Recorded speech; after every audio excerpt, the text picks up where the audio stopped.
Drug regulatory authority से आर्टेस्टेट injection का product recall alert जारी। आर्टेस्टेट इंजेक्शन 75 मिलीग्राम की फरोख्त इस्तेमाल पर पाबंदी आयद कर दी गई। ड्रेप के मुताबिक आर्टेस्टेड injection 75 mg bio labels Islamabad का तैयार करता है। सेंट्रल ड्रग लैब कराची से आर्टेस्टेड इंजेक्शन का बैच 23EO18 गैर मेयारी करार दे दिया गया।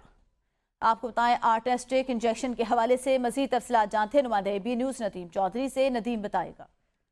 जी बिल्कुल, ड्रग रेगुलेटरी अथॉरिटी ने एक अलर्ट जारी किया गया है जिसके तहत आर्टिसेंट सैंपल में 19.66% एथिलीन ग्लाइकोल पाया गया है। एथिलीन ग्लाइकोल मनफी असरात का हामिल जहरीला मादा है। एथिलीन ग्लाइकोल मरकजी असाबी निज़ाम, दिल, गुर्दों के लिए नुकसानदेह है। अलर्ट में यह भी बताया गया कि एथिलीन ग्लाइकोल का इस्तेमाल जानलेवा हो सकता है। कंपनी आर्टिस्टिक इंजेक्शन का मुतासरा बैच मार्केट सप्लाई न करे। तमाम डॉक्टर्स, ड्रग इंस्पेक्टर्स और मेडिकल स्टोर्स को अलर्ट में इन्फॉर्म किया गया है, उनको आगाह कर दिया गया है कि वो इस प्रोडक्ट को वापस करें। आर्टिस्टिक इंजेक्शन 75 मिलीग्राम की फरोख्त इस्तेमाल पर पाबंदी आयद कर दी गई है। जी सही, बहुत शुक्रिया नदीम आगाह करने के लिए।